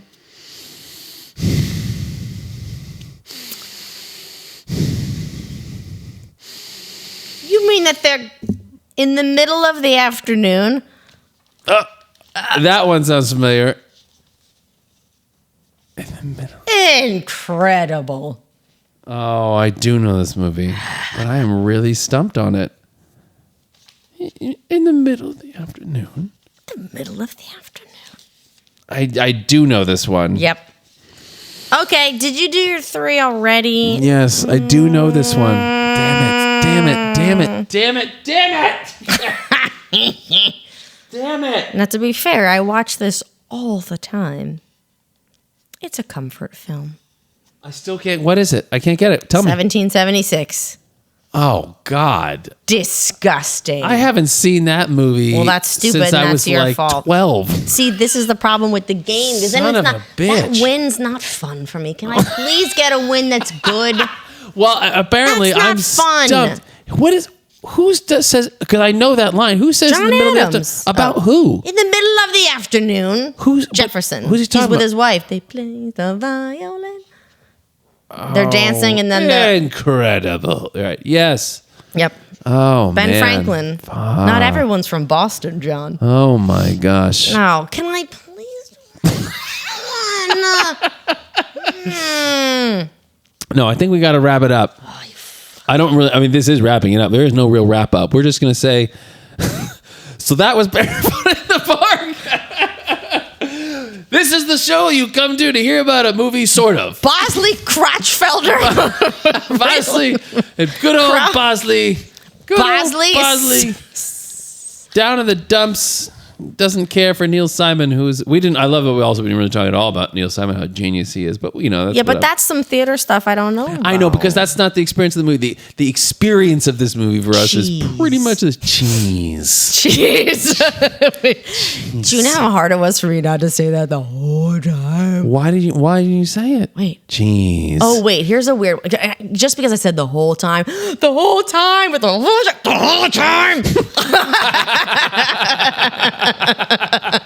I'm blanking on that one too, but What? I know what it is. I know. The whole time. I can Oh, absolutely God. picture it. All right, anyway. And I'm totally lost on there. Save it for another time. All right, fine. We'll have to revisit that one. If you haven't seen Yeah. Barefoot in the Park, Yes. we're telling you to watch it, but we're not telling you to watch it to analyze it. We're telling you to just get some, I don't know, just sit down and enjoy it. Simpler times. Enjoy the fashion. Take those. Just enjoy it. Take those cynical sunglasses off. Don't use your phone while you're watching it. Watch the expressions. Like, it's so great and it makes you happy. And then when he's running around the park drunk with the trash can on his head, you'll be really happy that It's you're just a seeing fun. it. I don't know. It's really, it sort of is a little bit like looking back in time. Like, it's not. It's like a time capsule a little bit, and it's just so much fun to watch. And honestly, their performances are great. This is the Plaza Hotel, please. Just watch it. It's so good. Don't be like Bosley. Don't be like Bosley. I think that's what we're learning. It's a growth mindset. Yeah, growth mindset. Bosley. I hope Bosley's family isn't listening. Bosley Crunch Welder. Crap. Thank you for listening. Listen again when we do other movies that actually we will talk sort about of them. talk about. No, we're not. We're not going to do We're that not though. gonna do that. Because that's what this is. Because that's what it is. It's the experience of watching movies this way. We just like it's like just a gateway to life. It is. Brother man. It's like being in a snow fort with us when we're little kids. Probably not talking, but whatever. Thanks so much. We'll see you next time.